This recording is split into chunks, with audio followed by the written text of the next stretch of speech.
திருப்பிக் கொள்ளுங்கள். லூக்கா சுவிசேஷம் 24ஆம் அதிகாரம் 49 வரைக்கும் வாசிக்கலாமா? கர்த்தர் நல்லவர். அதில் லூக்கா சுவிசேஷம் 24ஆம் அதிகாரம் 49 வரைக்கும். அல்லேலூயா. 49 பக்கம் 123ஆம் பக்கம் நானே வாசிக்கிறேன். என் பிதா வாக்குத்தத்தம் பண்ணினதை இதோ நான் உங்களுக்கு அனுப்புகிறேன். நீங்களோ உன்னதத்திலிருந்து வரும் பலனால் தரிப்பிக்கப்படும் வரைக்கும் எருசலேம் நகரத்தில் தங்கியிருங்கள் என்றார். பின்பு அவர் பெத்தனியா வரைக்கும் அவர்களை அழைத்து கொண்டு போய் தம்முடைய கைகளை உயர்த்தி அவர்களை ஆசீர்வதித்தார். அவர்களை ஆசீர்வதிக்கையில் அவர்களை விட்டு பிரிந்து பரலோகத்துக்கு எடுத்துக் கொள்ளப்பட்டார். கர்த்தருக்கு ஸ்தோத்திரம். பிதா வாக்குத்தத்தம் பண்ணினதை இதோ நான் உங்களுக்கு என்ன செய்றேன்? அனுப்புகிறேன். என்ன வாக்குத்தத்தம் பண்ணாரா? நான் பரிசுத்த ஆவியானவரை அனுப்புவேன். நான் உங்களுக்குள்ள எப்பொழுதும் தங்கி இருப்பேன். இயேசு 17ஆம் அதிகாரத்தில் லூக்கால யோவான் 17ஆம் அதிகாரத்தில் ஆண்டவர் அதை அதிகமாக சொல்வார் பாருங்க. நீங்கள் வாசித்து பார்ப்பீங்கனால் யோவான் சுவிசேஷம் 17ஆம் அதிகாரத்தில் அவர் என்ன செய்வாராம்? அவர் ஏன் சொல்கிறாரு? கர்த்தர் நாம் மகிமைப்படுவதாக. அதை பாருங்களேன். கர்த்தருக்கு ஸ்தோத்திரம். 17ஆம் அதிகாரத்தில் நீங்கள் வாசித்து அடி வருவீங்களானால் கர்த்தருக்கு ஸ்தோத்திரம். நான் உலகத்தான் அல்லாத போல அவர்களும் உலகத்தான் அல்லாது. மேலே பாருங்களேன். மேலே வாசிக்கிறேன் 15. நீர் அவர்களை உலகத்திலிருந்து எடுத்துக்கொள்ளும்படி நான் வேண்டிக் கொள்ளாமல் நீர் அவர்களை தீமையிலிருந்து காக்கும்படி வேண்டிக் கொள்கிறேன். நான் உலகத்தான் அல்லாத போல அவர்கள் உலகத்தான் அல்ல. உங்களுடைய சத்தியத்தினால் அவரை பரிசுத்தமாக்கும்.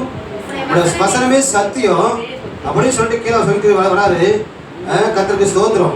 21 வசனம். அவர்கள் எல்லாரும் ஒன்றாக இருக்கவும் பிதாவே நீர் என்னை அனுப்பினதை உலகம் விசுவாசிக்கிறதுக்காக நீர் என்னிலேயே நான் உண்மையிலேயே இருக்கிறதை அவர்கள் எல்லாரும் நம்மில் ஒன்றாக இருக்க வேண்டிக் கொள்கிறேன். நான் ஒன்றாக இருக்கிறது போல அவர்கள் ஒன்றாக இருக்கும்படி நீ எனக்கு தந்த மகிமையை அவருக்கு கொடுத்தேன். என்ன சொல்றாரு பாருங்க. இன்னைக்கு ஆவியானவர் கடைசி வரைக்கும் நம்மோடு கூட நான் இருப்பேன் அப்படிங்கிறார். ஆமாம், உங்களுக்கு நீங்கள் நடத்துறதுக்கு ஒரு ஆவியானவர் துணை வேணும். இன்னைக்கு நம்ம எந்த துணையாக இருந்தாலும் எல்லாம் பாருங்க, அதெல்லாம் பரிசுத்த ஆவியானவர் துணை உங்களுக்கு எப்பொழுது உங்களுக்கு எனக்கு வேணும். ஆமே சொல்வீங்களா? அவர் இல்லாமல் என்ன இல்லாமல் உங்களால் ஒன்று செய்ய முடியாதுங்கிறாரு ஆண்டவர். நீங்க ரோமர் சுவிசேஷம் 7ஆம் அதிகாரம் 23 24 சத்தரி வாசிப்பார்களா? ஒரு மைக் எடுத்து வாசினா நல்லா இருக்கும். ஆகிலும் என் மனதின் பிரமாணத்துக்கு விரோதமாய் போராடுகிற வேறொரு பிரமாணத்தை அவயங்களில் இருப்பதை காண்கிறேன். அது என் அவயங்களில் உண்டாயிருக்கிற பாவ பிரமாணத்துக்கு என்னை சிறையாக்கி கொள்ளுகிறது. நிர்பந்தமான மனுஷன் நான். என்ன சொல்றாரு பாருங்க. பவுல் சொல்றாரு, நிர்பந்தமான மனுஷன் நான். இந்த மரண சட்டத்தை யார் என்ன விடுதலையாக்குவார்? நல்லா என்ன சொல்றாரு? மேலே போய் என்ன சொல்றாரு? கர்த்தருக்கு ஸ்தோத்திரம். அவர் சொல்றதை காமிச்சு பண்ணலாம். 23ஆம் வசனத்தை. ஆகிலும் என் மனதில் ஒரு மனதின் பிரமாணத்துக்கு விரதமாய் போராடுகிற வேறொரு பிரமாணத்தை என் அவயங்களிலே இருக்க காண்கிறேன். அது என் அவயங்களில் உண்டாயிருக்கிற பாவ பிரமாணத்துக்கு சிறையாக்கி கொள்கிறது. நிர்பந்தமான மனுஷன் நான். யார் என்ன பவுல் சொல்றாங்க. எப்பேற்பட்ட பவுல்! இந்த பைபிளில் புதிய ஏற்பாட்டில் பாதி பகுதி எழுதுறது அப்போஸ்தலனாகிய பவுல். 14 நிருபத்தை எழுதுகிறார். சரிங்களா? அவர் இல்லைன்னா அந்த ஒரு எழுதுறா அவருக்கு சபை கிடையாது. அதே அடுத்த 8ஆம் அதிகாரத்தில் பாருங்க. 2ஆம் வசனம் அது அவரே கேட்கிறாரு. நிர்பந்தமான மனுஷன் சொல்லிட்டு சொல்றாரு. நல்ல கவனிங்க. கிறிஸ்து இயேசுவினாலே ஜீவனுடைய ஆவியின் பிரமாணம் என்னை பாவ மரணம் என்பவர்களின் பிரமாணத்திலிருந்து விடுதலையாக்கிட்டேன். இதை நல்லா புரிஞ்சுக்கணும் நீங்க. அப்ப நம்மள சொல்றாரு, நான் நிர்பந்தமான மனுஷன் இதை யாரு விடுதலையாக்குவார் சொல்லிட்டு அவரே சொல்றாரு. கிறிஸ்து இயேசுவினாலே ஜீவனுடைய ஆவியின் பிரமாணம். நீங்க பாவம் நம்ம நியாய பிரமாணத்தை எல்லாம் இயேசு கிறிஸ்து நீங்க ஆவியின் பிரமாணத்தில் நம்ம நடத்திட்டு இருக்கிறார். சரிங்களா? அதனால தான் ஆவியானவர்களுக்கு வேணும். நீங்க ஆவியானவர் உங்களுக்குள்ள இருந்தாருன்னா உங்களுடைய செயல்பாடு வேறையா இருக்கும். உங்களுடைய படிப்பை சின்ன பிள்ளையோடு கத்துற ஆவியார் இருக்கும்போது அவன் படிப்பு நல்லா இருக்கும். வாலிபனா இருக்கும்போது அவனுடைய எதிர்கால ஆசீர்வாதமா இருக்கும். அவனுக்கு நல்ல ஒரு வேலையை கத்துற நல்ல ஒரு திருமண காரியத்தை ஆவியானவருக்கு நல்ல ஆசீர்வாதமா வச்சிருப்பார். அவனுக்கு நல்ல ஒரு எதிர்காலத்தை ஆர்டர் கொடுப்பார். ஆவியானவர் துணையோடு போயிட்டு இருக்கும் பொழுது நல்லா கவனிக்கணும். கர்த்தருக்கு ஸ்தோத்திரம். அதனால தான் சொல்லுவேன், 120 பேர் ஜெபம் பண்ணும்போது அதில் ஒருவராக இருந்தார் பேதுரு. சரிங்களா? பேதுரு அதில் உள்ள அவரும் ஒருத்தர் இருந்துக்கிறார். அவர் எப்படி உங்களுக்கு தெரியும்? ஒரு பெண் நீ இயேசுவோடு கூட இருந்த அப்படின்னு சொல்லும் போது 3 தடவை மறுதளிச்சார். இயேசுவை மறுதளித்தார்.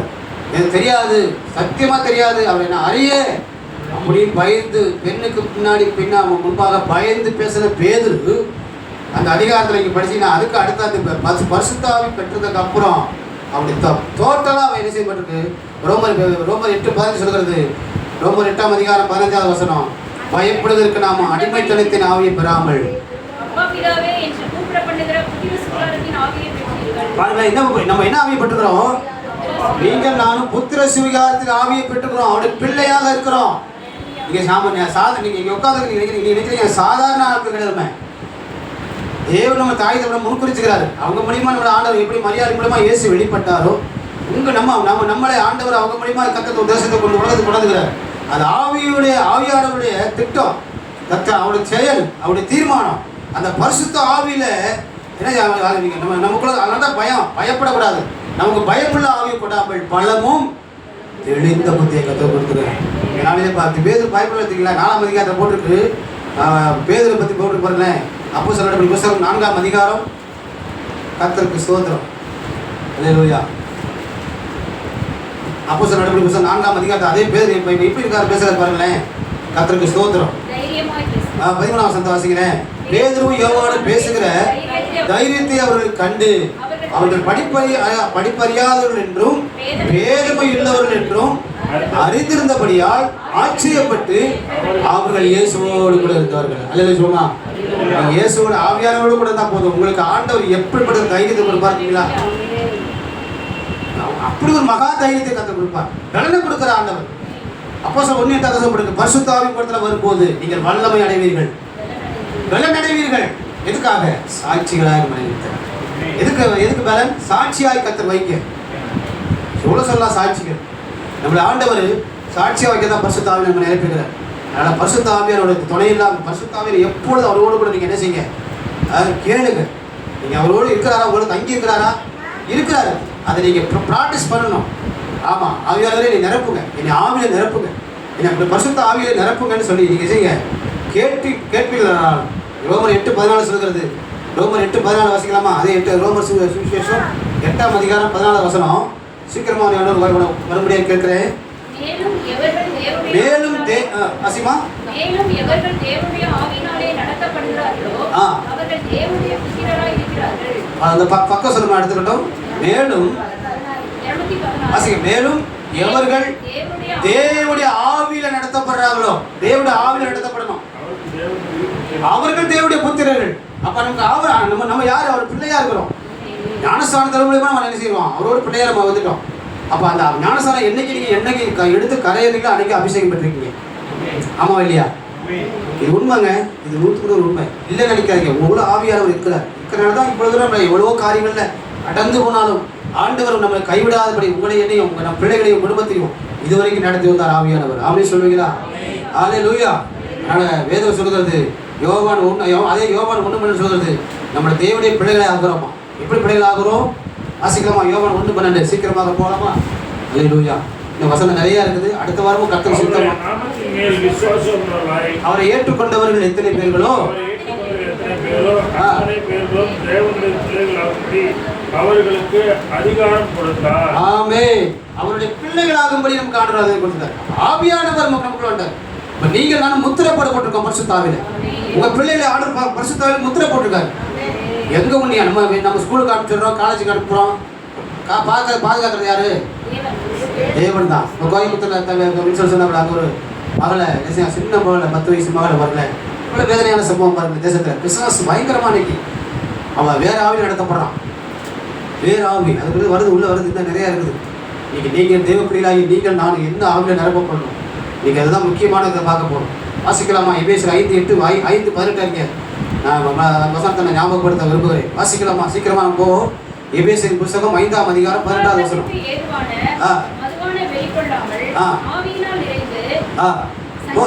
சங்கீதங்களினாலும் கீர்த்தனைகளினாலும்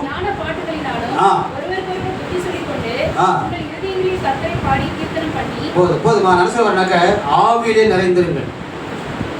ஆவியிலே நிறைஞ்சிருக்கணும். என்ன ஆவியில? பரிசுத்த ஆவியில நம்ம நிறைஞ்சிருக்கணும்.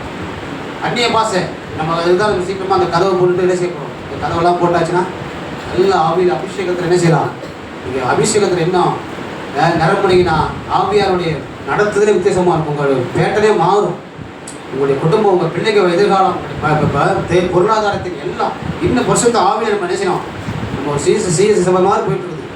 அந்த சீக்கிரத்தில் ஆண்டவர் ஆவியில நிரம்ப, ஆவியில நம்ம கழிவுற கர்த்தர் சீக்கிரத்தில் நமக்கு ஒரு வழிவாசலை திறப்பாராக. ஆமென். ஆவியிலே நிறையணும். நீங்க நான் கர்த்தர் சித்தம் இதுதான். இந்த வசனத்தை வாசிப்பாருல 5:17 சொல்றது வாசிக்கணுமா? ஆகையால் நீங்கள் மதியற்றவர்களாய் இராமல் ஆ. கர்த்தருடைய சித்தம் இன்னதென்று தேவ சித்தம் என்ன வாசிமா இன்னதென்று உணர்ந்து உணர்ந்து கொள்ளுங்கள். இப்ப கர்த்தர் சித்தம் என்ன? நீ ஆவியில நிறைஞ்சிருக்கிறியா? நீங்க ஆவி இல்லாம அனல் இல்லாம இருக்கக்கூடாது. ஆவியிலே அனலா இருங்கள். நான் கடந்த வாரத்தில் படுத்திருக்கும் போது அசதியாயிராம நல்லா நிறைய வசனத்தை நான் கோட் நிறைய எழுதி வச்சுக்கிறேன். ஆண்டவர் கொடுக்க வசனத்தை உபத்திரப்பட்டது நல்லது. அதனாலே நான் அவரை பிரமாணத்தை நான் கற்றுக்கொண்டிருக்கேன். தெரியுங்களா? ஆனால் அது நடக்க வண்டி ஓட்ட நானாக வண்டி எடுத்து ஓடி போய் நானாக அப்போ குளுக்கோஸ் போட்டு ஓட்டி போட்டு வெள்ளத்தை கொடுக்குற கர்த்தர் நல்லவர். அல்லேலூயா. ஆவியில பரிசுத்த ஆவியில நம்ம ஜெபிக்கணும். அப்போ ஆவியார் இருந்தால் தான் ஆனால் பரிசுத்த ஆவியில ஜெபிக்க முடியும். பரிசுத்த ஆவியிலே நமக்கு கொடுக்கப்பட்டது எதுக்குதுங்களா? நம்ம நீங்கள் நானும் சாட்சியாய் ஆசீர்வாதமாய் வாழ வேண்டும் தான் பிதாவின் சித்தம். தேவ சித்தம் அதுதாங்க. இன்னைக்கு அது நீங்கள் என்ன செய்யுங்க. அதனால தான் 1 கொரிந்தியர் 12:13 சொல்கிறது பரிசுத்த நம்ம ஞானஸ்தானம் வாசிக்கலாமா? 1 கொரிந்தியர் 12ஆம் அதிகாரம் 13வது வசனம் இப்படி சொல்லுது. 12:13 சாரி 1 கொரிந்தியர் 12ஆம் அதிகாரம் 13வது வசனம். நாம் யூதராயினும் கிரேக்கராயினும் அடிமையாயினும் சுயாதீனமும் எல்லோரும் ஒரே ஆவியினாலே என்னவா? ஒரே ஆவியினாலே ஒரே சரீரத்துக்குள்ளாக நம்ம ஞானஸ்தானம் எடுத்துக்கிறோம். என்னைக்கு ஞானஸ்தானம் எடுத்தோமோ அன்னைக்கே பரிசுத்த ஆவியை நாங்கள் பெற்றுட்டோம். நம்ம எல்லோரும் ஒரே ஆவிக்குள்ளாகவே தாகம் தீர்க்கப்பட்டிருக்கோம். அந்த கண்மலையாகி தண்ணி அந்த அபிஷேகம் தேவ பிள்ளைகளே பரிசுத்த ஆவியை உனக்கு முக்கியப்படுத்துங்க. இது நிரப்புங்கன்னு கேளுங்க. நீ ஆண்டவரே நீ ஆவியில் நிரப்புங்க. என் பிள்ளையில ஆவியில் நிரப்புங்கப்பா. சிறந்த ஒரு பாப்பா பட்டாடிங்க இது போலீஸ் சேர்த்தாப்புல ஏஞ்சல் ஒரு பொண்ணு ஒரு மனோகர் ஒரு ரசிக்கப்பட ஆரம்பத்துலலாம் மனைவியை கட்டி போட்டு சொல்லுவார். சின்ன ஏஞ்சல் ஒரு பாப்பா இருக்கு. சின்ன பொண்ணு குட்டி போட்டு அப்படியே கண்டிப்பாக சோப்பு பண்ணும். எசப்பா அவங்க வீட்டுக்கு பிரேசல் நடத்த போவேன். இந்த விசுவாச நாட்களில் ஒவ்வொரு வீடாக போய் நாங்களாம் பிரேசல் நடத்தி ஆத்மாக்களை உற்சாகப்படுத்திடுவோம். அந்த பொண்ணு இன்றைக்கி சென்னையில் இருக்குது. கவனிக்கலாம் அவங்க வாழ்க்கையில் இன்றைக்கி ரொம்ப ஆசீர்வாதமாக இருக்கிறாங்க. நான் ஏன் சொல்கிறேன் என்றால் அந்த ஆவியில் சின்ன பிள்ளைல ஆவியில் நிரப்ப சொல்லுங்க. நிரப்ப விடுங்க. நம்ம வீப்பி நடத்தும் போது பிள்ளைலாம் ஆவியில் எப்படி நிரப்பி அழுவாங்க தெரியுங்களா? அப்படியே கண்ணி வெடியும். சாட்சி சொல்லுவாங்க பேசப்பட்ட மாதிரி பேசலாம்னு சொல்லி. இன்னைக்கு இந்த ஆவியிலே நம்ம நிரப்பப்பட்டது வாழ்க்கை நம்ம நீங்கள் நானும் வாழ வேணும். ஆவியில் நிரப்பப்படணும். லூக்கா சுவிசேஷம் 1ஆம் அதிகாரம் 67வது வசனத்தை வாசிக்க பார்க்கலாம். ஒரு குடும்பத்தில் கணவன் மனைவி பிள்ளைங்க பாருங்களேன் அபிஷேகப்பட்டிருக்காங்க பாருங்க. வாசிக்கிறீங்களா? லூக்கா சுவிசேஷம் 1ஆம் அதிகாரம் 67 வாசிமா. தகப்பனாகிய சகரியா பரிசுத்த ஆவியினாலே நிரப்பப்பட்டு தீர்க்கதரிசனமாக இஸ்ரவேலின் தேவனாகிய கர்த்தருக்கு ஸ்தோத்திரம் உண்டாவதாக அவர் நம்முடைய பிதாக்களுக்கு வாக்குத்தத்தம் பண்ணின இரக்கத்தை செய்வதற்கும் நம்முடைய பரிசுத்த உடன்படிக்கையை நினைத்தருளி பாருங்களேன் 67 மட்டும் வாசிக்கிறேன். அவருடைய தகப்பனாகிய சகரியா பரிசுத்த ஆவியினால் நிரப்பப்பட்டார். ஒரு குடும்ப தலைவர் பாருங்களேன் பரிசுத்த ஆவியில் நிரப்பப்படும். குடும்ப தலைவர் என்ன செய்யணும்? எப்பொழுதும் அந்நிய பாஷையில் வேதத்தை வாசிக்க ஜோபிச்சு பாருங்க. அபிஷேகம் உங்க மேலே இறங்கும். சில காரியங்களை கேட்கும் எனக்கு விளங்காது. தேவ சொல்லிட்டு உட்காந்தானே உடனே விளங்கும். நான் உட்காருவேன். அப்போ தட்டு உடனே தாட்டில் கொடுப்பாரு. இதுதான் இங்கே இருக்கேன். நான் இதெல்லாம் பிரயாசப்பட்டு இருப்பேன். என் மூளையை போட்டு கசைக்கிட்டு கிடப்பேன். தேவ பிரசம் உட்காந்த உடனே எனக்கு அந்த காரியத்துக்கு உடனே கிடைக்கும். ஆவியில் நம்ம என்ன செய்யணும்? ஒரு சகரியா அங்கே அபிஷேகம் பண்ணப்பட்டிருக்கிற ஆவியில் நிரப்பியிருக்கிறாரு போட்டுருக்குது. அது அடுத்தது வாசிக்குமா? 41 பாருங்களேன். 41 வாசிக்க. அதுலேயே எலிசபெத் மரியாளுடைய வாழ்க்கையை கேட்டபோது அவளுடைய வயிற்றில் இருந்த பிள்ளை யார் பாருங்களா? சகரியா எலிசபெத் வயிற்றுல கற்பத்தில் இருக்கும்போது பிள்ளைங்க பாருங்க அபிஷேகத்தில் நிரம்பி இருக்குது. ஹலோ நம்ம வயிற்றுல இருக்கிற பிள்ளை அபிஷேகத்தில் நிரம்பி இருக்குதா? நிரம்பணும் அபிஷேகத்தில். அப்படியே சொல்ல மாட்டீங்களா? அதான் அவர் தான் யோவான் யோவான் இன்னைக்கு குடும்பம் முழுவதும் அபிஷேகத்தில் இருக்கு பாருங்களேன் நிரப்பப்பட்டுக்கிறாங்க. அப்போ என்ன செய்யணும்? நம்ம அபிஷேகத்தில் எப்பொழுதும் என்ன செய்ய நிறைந்திருக்க பாருங்க. லூக்கா 1:15 வாசிக்கிறேன்.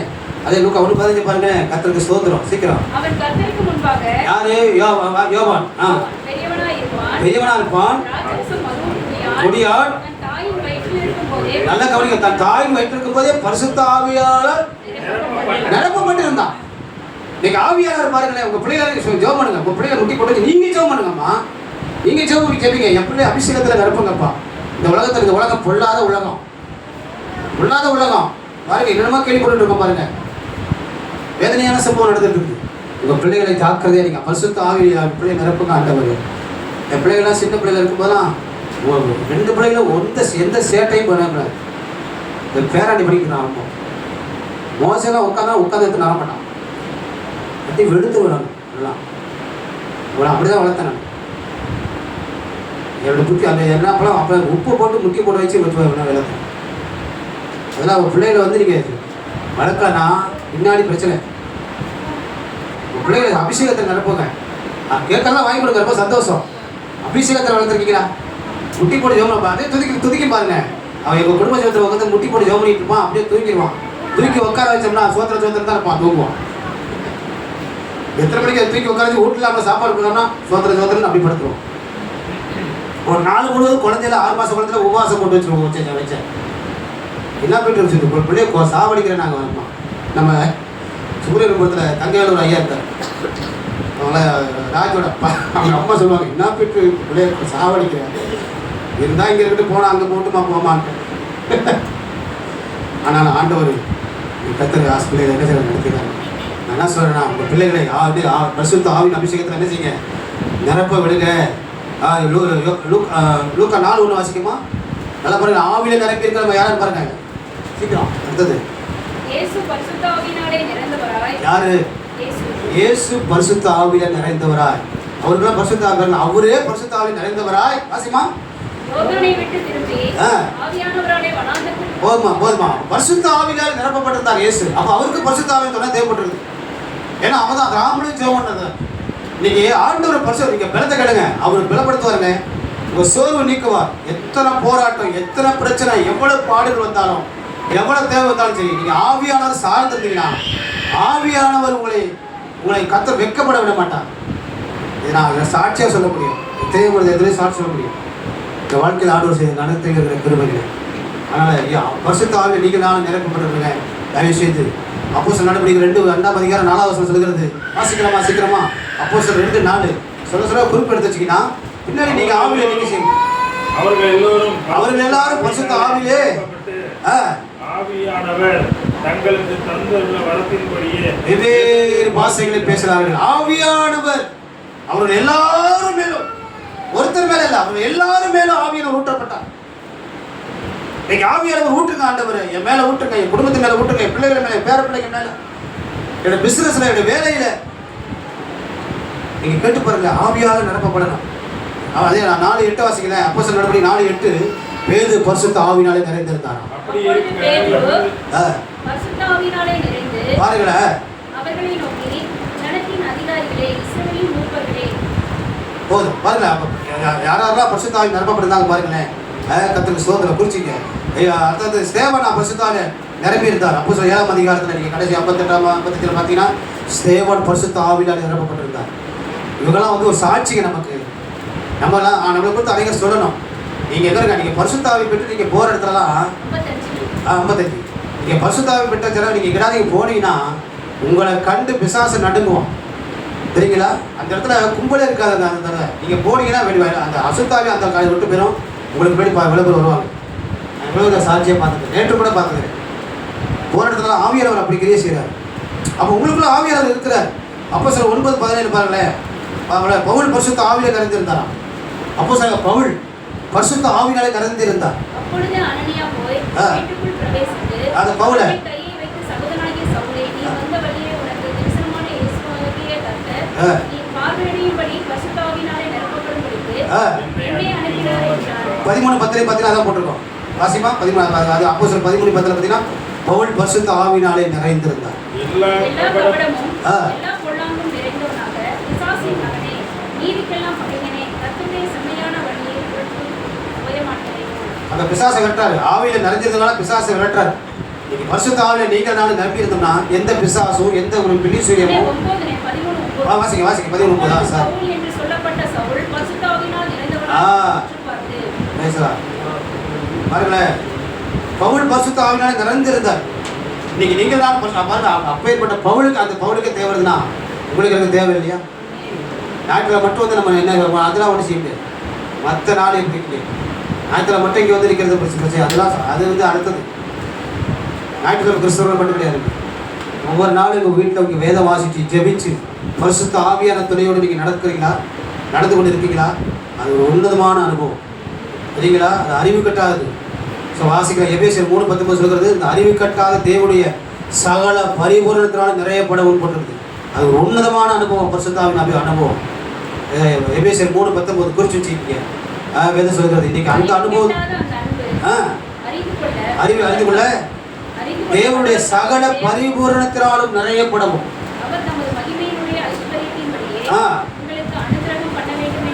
வேண்டிக் கொள்கிறேன். பாருங்க, அந்த சகல பரிபூரணமான ஆசீர்வாதங்க, அதாங்க உன்னத அனுபவம். ஆமென். இன்னைக்கு என்ன ஆவியில நம்ம நிரப்பப்பட்டிருக்கோம்? ஆவியில நிரப்பப்படுங்க. இது இன்னைக்கு கொஞ்சம் பேர் நினைக்கலாம், நமக்கு ஆண்டவர் இன்னைக்கு அபிஷேகத்தில் நம்ம தொடர்ந்து நீங்கள் நடந்து போடும்போது தேவன் செய்கிற அசாதாரணமான காரியங்கள் இருக்குது. பெரிய அற்புதம் செய்வார். பெசரேலை ஆவியில நிரப்பப்பட்ட போது அவன் யூகித்து செய்வனை ஞானத்தை கற்றுக் கொடுத்தார். தானியல் மேலே விசேஷ ஆவியிருந்ததுனால தான் தானியலை எங்க சேரான் பாபிலோன் சிறைக்குதான் கொண்டு வரப்பட்ட தானியலை உயர்ந்து அடைக்கிறதுக்காக பதவியில் வச்சிருந்தார். சிங்க அவனை சேதப்படுத்தல. ஆமென் சொல்லுவீங்களா? தேவனுடைய ஆவி இருந்தது. தேவனுடைய ஆவியில் நடத்தப்படுறோமா? எவர்கள் தேவனுடைய ஆவியில் நடத்தப்படுகிறார்களோ அவர்கள் தேவனுடைய புத்திரராக இருக்கிறார்.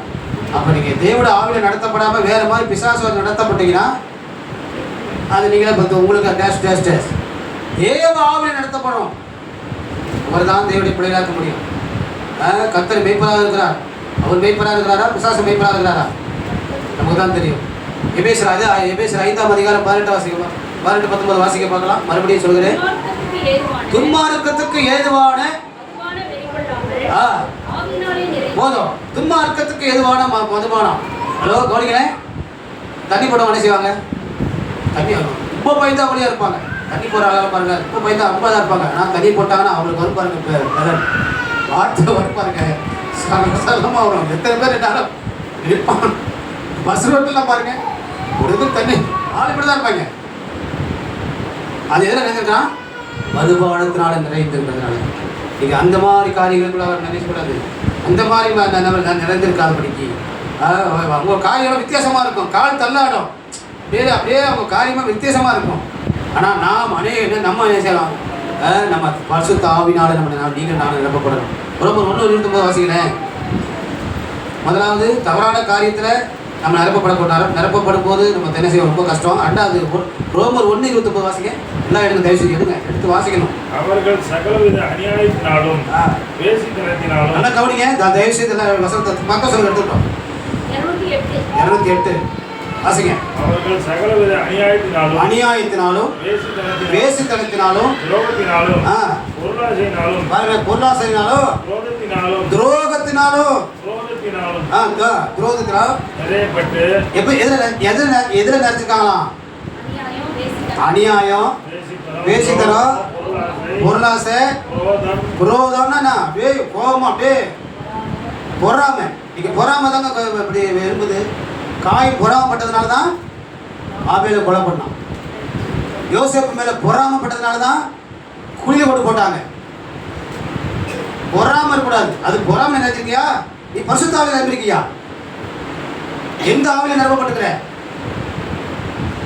பரிசுத்த ஆவியில நிரப்பப்படுங்க. தேவன் அதை தான் விரும்புகிறார். தேவன் அதை தான் கொடுத்துக்கிறார். தேவன் நமக்கு நல்ல ஆவியை கொடுத்துக்கிறார், அசுத்த ஆவியை கொடுக்கல. விபச்சாரம், வேசித்தனம், பொறாமை, வாசிமா, அப்புறம் குரோதம். இப்போ பார்த்தா அந்த கோபத்தை எத்தனை வருஷமான தெரியும், அதே மனசு வச்சிருக்கிறது குரோதத்தை. அதான் குரோதம். பொறாமையானாலும் கொலை கொலை அதான் நடக்குது. பொறாமை தான் கொலை பண்றாங்க. வாக்குவாதம், வஞ்சகங்க பாருங்களேன். இதெல்லாம் நிறைஞ்சுக்கிறதா? ஒரு தேவ பிள்ளை வந்து பரிசுத்த ஆவியா இல்ல வேற ஆவியா? வஞ்சகம், சூழ்ச்சி, வன்மம், இதெல்லாம் என்னங்க ஆவியில நிரப்பப்படுறது? அது வேஸ்ட். பைபிளை தூக்குறது வேஸ்ட். பொறாம இருக்கக்கூடாது. முதல்ல பொறாம பார்த்தா பைபிள் சபைக்குள்ள வராது. அப்படிதான் அங்கத்தான் கத்தர் இடம் கொடுத்ததான அதிகாரத்தை அப்பயே அபிஷேகத்தை கொடுக்குறாரு. நான் சொல்லிதான் ஆகும். நீங்க ஆவியில நிரப்பப்படுற பெந்தெகோஸ்தே சபை. சபை இது சாதாரண எதுவும் உலகத்த சபை இது மாதிரி கிடையாது. வந்து போறது பெந்தெகோஸ்தே ஆவியானவர் வைராக்கியமா எழும்புவார். குரோதம், தேவனுக்கு விரோதமான காரியங்கள், பகை, எரிச்சல். வாசிக்க அடுத்த சொல்றேன். பண்ணுகிறவருமாய், ஆ, அவதூறு பண்ணுகிறவருமாய், அவதூறு பாருங்களேன், அவதூறு பண்றவங்களா, தேவ பகைஞருமாய், ஆ, துரோகம் பண்ணுகிறவருமாய், ஆ, அகந்தை உள்ளவருமாய், வீம்புக்காரருமாய், பொல்லாதவைகளை யோசித்து பிடிக்கிறவர்களுமாய், ஆ, பெற்றோருக்கு கீழ்ப்படியாதவர்களுமாய், பாருங்களேன், கீழ்ப்படிய மாட்டாங்க, யாருக்கும் கீழ்ப்படிய மாட்டாங்க, கணவனுக்கே கீழ்ப்படிய மாட்டாங்க, அவங்க மற்றவர்கள் கீழ்ப்படிய ஒருவருக்கும் கீழ்ப்படியும். அவங்களாம் தேவாவில் எழுப்பப்பட்டிருக்காங்களா? சோத்திரம் சோத்திரம் சோத்திரம் சோத்திரம் என்னத்த சோத்திரம் பண்றீங்க வந்து அப்படின்ற ஆள் உள்ள பலிபெடுத்து வைக்கிறாலும் கவனமா இருக்கணும். அபிஷேகத்தில் கஞ்சிக்கா கரெக்டாக இருக்கணும், இல்லைன்னா இங்கே பலிபெடுத்து வைக்கக்கூடாது. கிரியே சரியில்லையே, என்னத்தை நீ பாட்டு பாரு, என்ன தாராது வன்மையாக ஆவியானவர்கள் எடுத்தாருன்னா அவளை சாட்டேன் வேற வேலையை பண்ணிடுவார். ஆவியில் நிறைஞ்சு பேசிட்டு இருக்கிறேன், மாம்சத்தில் நான் என்னைக்கு ஒரு நாள் பேச மாட்டேன். ஆவியை நான் துக்கப்படுறார், வேதனைப்படுறார், ஆவியில் நிரப்பப்படுது.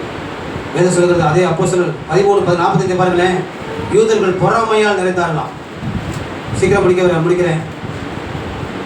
அப்போஸ்தலர் 13:45 யூதர்கள் பொறாமையால் இருந்தார்கள். 5:3 அப்போஸ்தலர் 5:3 இதெல்லாம் நினைச்சாங்களா? பொறாமையில நினைக்கிறாங்க. எனக்கு பிடிக்காத ஒன்று பொறாம இருக்கிறது. ஒருத்தர் நல்லா இருக்கானா சந்தோஷப்படுங்க, என்கரேஜ் பண்ணுங்க. எனக்கு என்னை விட ஒரு ஊழியக்காரங்கன்னா காரணப்படா சந்தோஷப்படுவாங்க. அவங்களுக்கு கொடுக்கப்பட்ட கிருபை, நமக்கு என்ன கிருபை கொடுக்காது அதான் நடக்கும். நம்ம பார்த்து என்னமோ சொல்லக்கூடாது. ஆண்டவர்கள் உருவாக்கிட்டு இருக்காரு, கொண்டதை வைப்பார். இல்லை நோய் சொல்ல முடியுங்களா? இல்லை நோயா?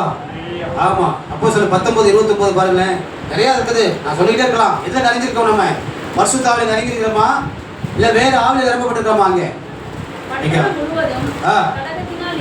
கலகத்தின் ஆவியில் நிறைஞ்சிருக்கிறோம். அப்புறம் வாசிமா 19:29 தானே? கலகத்தினால் நிறைந்தது, கலகத்தினால் நிறைந்தது. அதான் அபிஷேகம். என்ன அபிஷேகம் அது? கலகத்தின் ஆவி. குடும்பத்திலேயும் கலகம். அவங்களால சமாதானமாக இருக்க மாட்டாங்க, அவங்களால குடும்பத்தில் யாரும் சமாதானமாக இருக்க மாட்டாங்க. குடும்பத்தில் ஒரு கலகம். என்ன அபிஷேகம்? ஆண்டவர் துக்கப்படுற, வேதனைப்படுற நிறையா இருக்குது. எஸ்ஐக்கு 40 ஆவியானவர் வந்து நிரப்பினார்னா கண்ட்ரோல். நம்ம ஆவியானவர் கண்ட்ரோல் பண்ணுற ஆவியானவர். எஸ்ஐக்கு 47 கணுக்காலும் கூட நம்ம கடலில் போறீங்க, கணுக்காலும் போறீங்க, முழங்காலும் போறீங்க. நீச்சாலம் போகும்போது என்ன செய்யும்? கால் நிற்குமா? நீச்சாலத்தில் போகும்போது கால் நிற்காது, அப்படியே மேலே வரும். அதுதாங்க நிரப்பப்படுறது ஆவியில. ஹலோ, எஸ்ஐக்கு போட்டு 45 கணுக்கால் அளவுக்கு போதாதையா, முழங்கால் அளவுக்கு போதாதையா, இடுப்பளவு.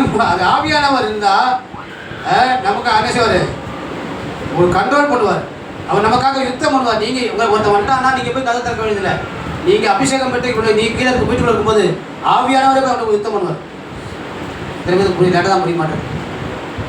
ஆவியானவர் உங்களுக்குள்ள இருந்தார்னா ஒருத்தன் வந்து பிரச்சனை வர ஆண்டவரே போய் யுத்தம் பண்ணுவார்.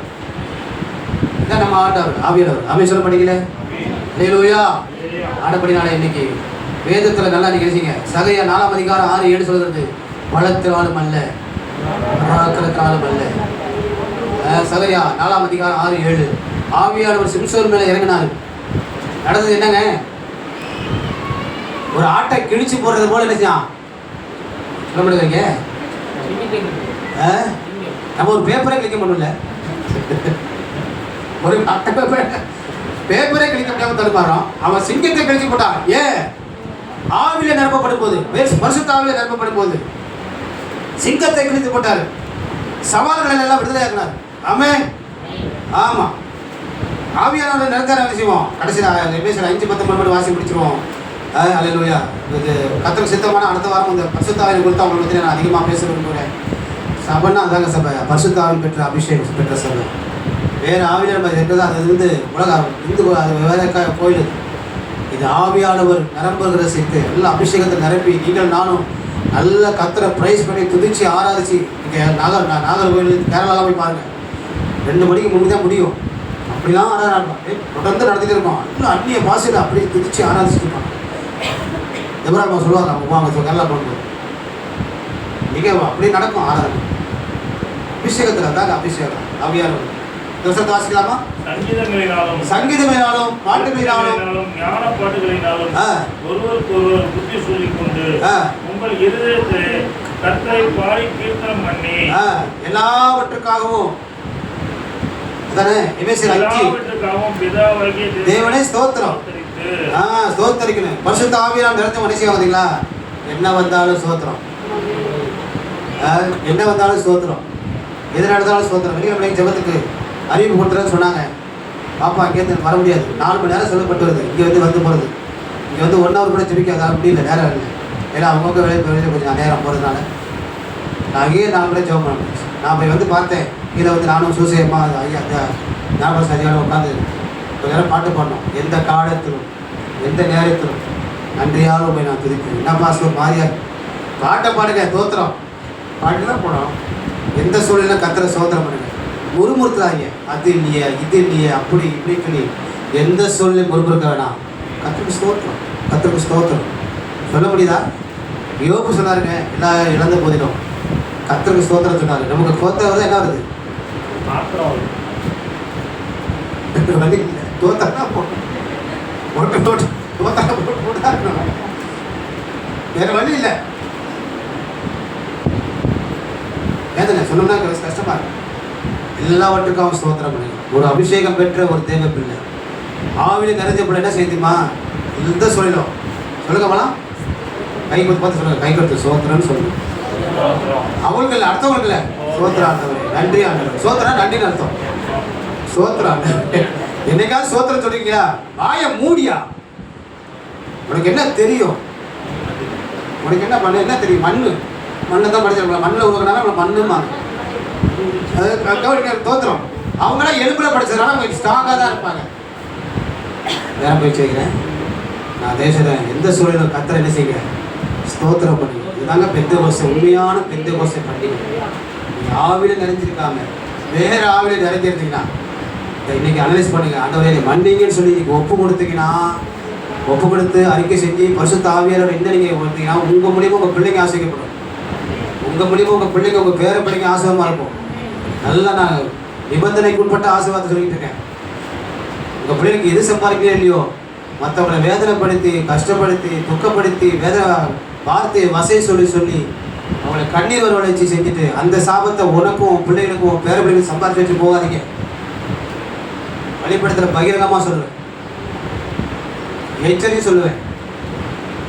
ஜாக்கிரதையாக இருக்கு. சபை இது விளையாடுது. சபை வந்து இது யாரும் சம்பந்தமா? பீட்டராஜ் சபை கிடையாது. 4 நாளைக்கு முன்னாடி நடக்கும். அதுதான் சபை. ஆனால் அந்த சபைக்கு விரதமா இந்த கிழமையை சபையை கட்டுவேன். பாதாளத்தின் வாசல் அதை மேற்கொள்ள முடியாது. எந்த மனுஷனை இங்கே நிற்கிற யாரை நிப்பாட்டினா அவருக்கு தெரியும். சபை பரிசுத்தாவின் வைராக்கியம் வாங்கியுள்ளவர். ஆவியானவர் வைராக்கியம் வாங்கியே இருப்பாருங்க. நல்லா ஞானமாக நம்ம என்ன செய்வோம்? எல்லாவற்றுக்காக ஸ்தோத்திரம் பண்ணுங்க. ஞான பாட்டுகளினாலும் நிறைந்து நல்லா பாடி தோத்திரம் பண்ணி கர்த்தருக்கு நன்றி செலுத்துவோம், ஒப்பு கொடுப்போம். அப்படியே எல்லாரும் எழுதிப்போமா? ஆண்டவரே உடைய ஆவி தேவன் தம்முடைய குமாரனுடைய ஆவியை எங்கள் மேல் ஊற்றினார் என்று சொல்லப்பட்டது. நீங்கள் ஆண்டவரே உடைய ஆவினால இதை நிரப்புங்க, உங்களுடைய அக்கினினால இதை நிரப்புங்க. ஆவியில் அனலமாக இருந்தோம்னா அவ்வளோதான், விசுவாசம் நம்மளை அழிச்சு போட்டுருவோம். அப்போ ஒன்று அனலாயிரு, இல்லை ஒரு குளிராரு, ஒன்று பரிசுத்தமாயிரு, ஒன்று இல்லைன்னா அசுத்தமாயிரு, ஒன்று பண்ணியாயிரு, இல்லையா ஆடாயிரு. இதில் 2 இருந்துட்டு ஆடவரை துக்கப்படுத்திக்கிட்டு வேஸ்ட். அதனால் பின்னாடி சந்ததிகள் சாபத்தை சம்பாதிக்கும். நீங்கள் ஒப்பு கொடுங்க, அர்ப்பணிங்க. தாழ்மையோடு சொல்கிறேன், கர்த்தருக்கு பயத்தில் சொல்கிறேன்.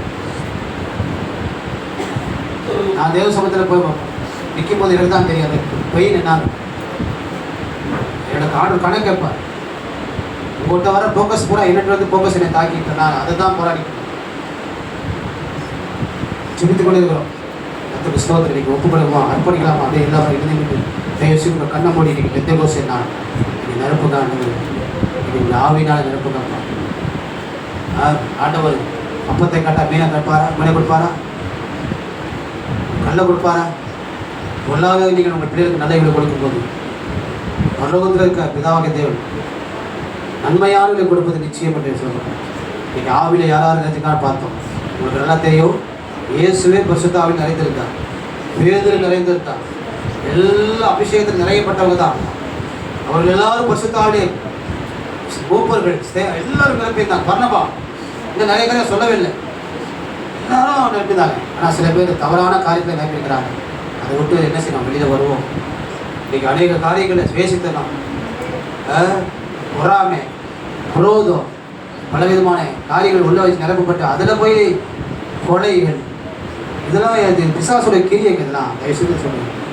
அதில் நம்ம நிரப்பப்படலாமா, நினைக்கலாமா? ஐயோ அது பிசாசுடைய காரியமாச்சு, நீங்கள் விட்டு கொடுங்க. ஆண்டவரே நீங்கள் இதெல்லாம் பாசிக்கிட்டேன், தவறாக நான் நினச்சிட்டேன்.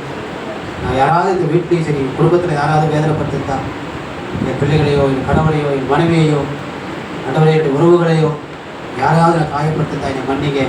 பரிசுத்த ஆவியானவரே அபிஷேகம். நீங்கள் ஒரு நல்ல ஒரு ஒப்பு கொடுத்தலோடு நீங்கள் ஜெபம் பண்ணி பாருங்கள்.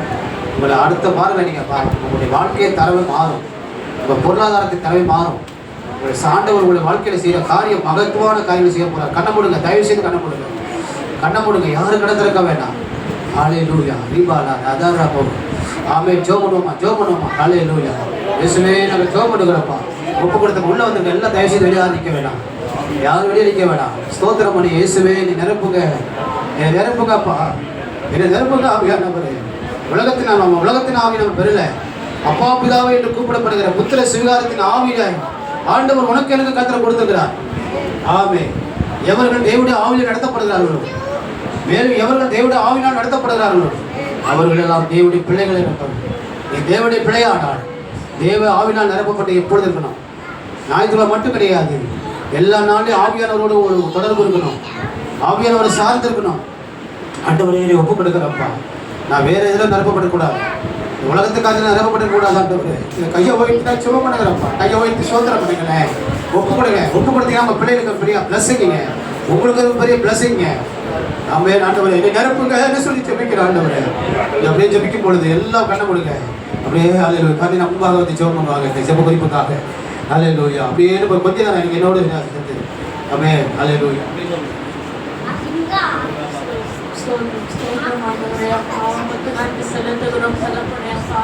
ஆண்டவரே அந்த 120 பேர் மேல இருந்து நல்ல அபிஷேகம் ஆண்டவரே அப்பா. ஆண்டவரே அவங்க சோர்ந்து போயிருந்தாங்கப்பா, அவங்க சிஷரெல்லாம் சோர்ந்து போயிருந்தாங்க அப்பா. ஆண்டவரே அவங்க மேலப்பா ஆண்டவரே நீங்க அந்த அபிஷேகத்தை ஆண்டவரே நீங்க ஊற்றினதுக்கு அப்புறம் தான் ஆண்டவரே உங்களுக்காக வல்லமையா இருந்து ஊழியம் சேர்த்ததை பார்க்கிறேன் சப்பா.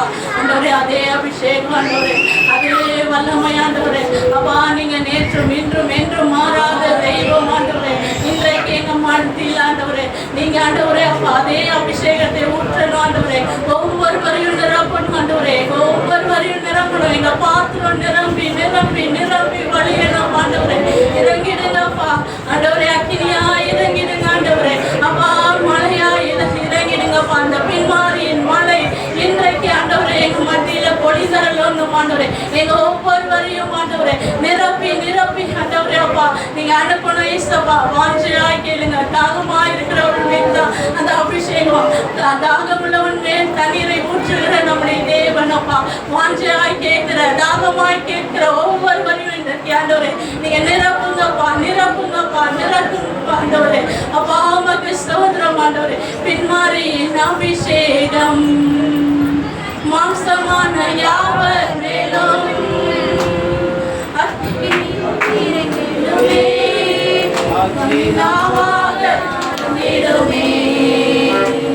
பின்மாரியின் அபிஷேகம் மாம்சமான யாவர் மேலும்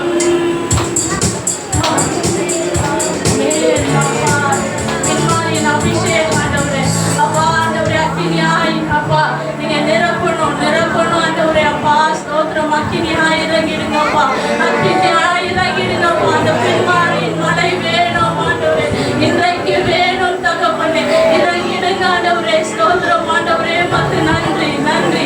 ஒரு கலாஷாதல்லரபோகத சந்திலரனபா ஒரு மினிகத சிந்தலரபகத போஷிபலரன தீக நிஷிந்தலரபோகத நரலக்ஷபலரன ஓ ஷலந்தலரபிகலரன ஓ நந்தி பங்க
மத்தியில் அசைவாடி கொண்டிருக்கிறதுக்காக ஸ்தோத்திரம்.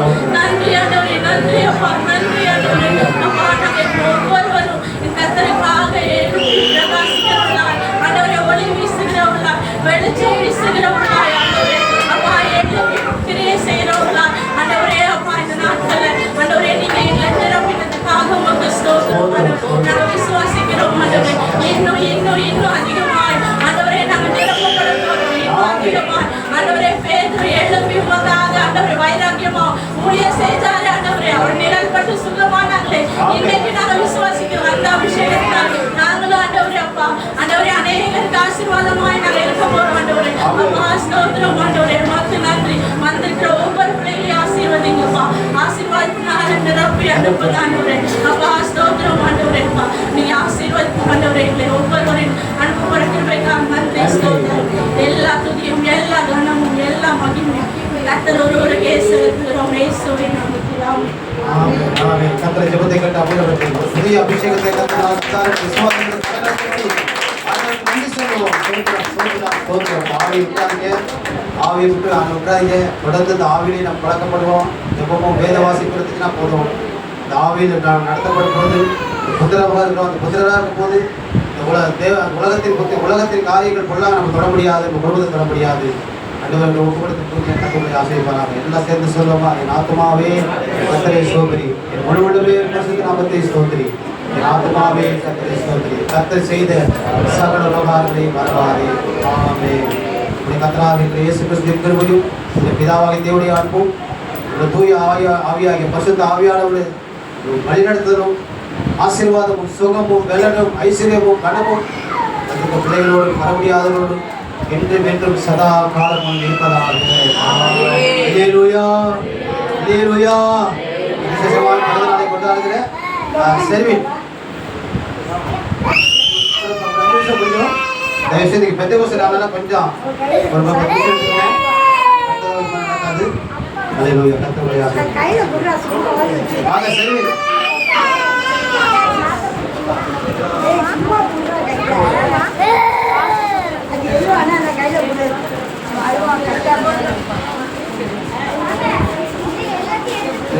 தயவுசெஞ்சு கேக் கொடுத்து முன்னாடி வாங்க. பிள்ளைகளை வாழ்த்துங்க, ஆசீர்வதிங்க. அல்லேலூயா.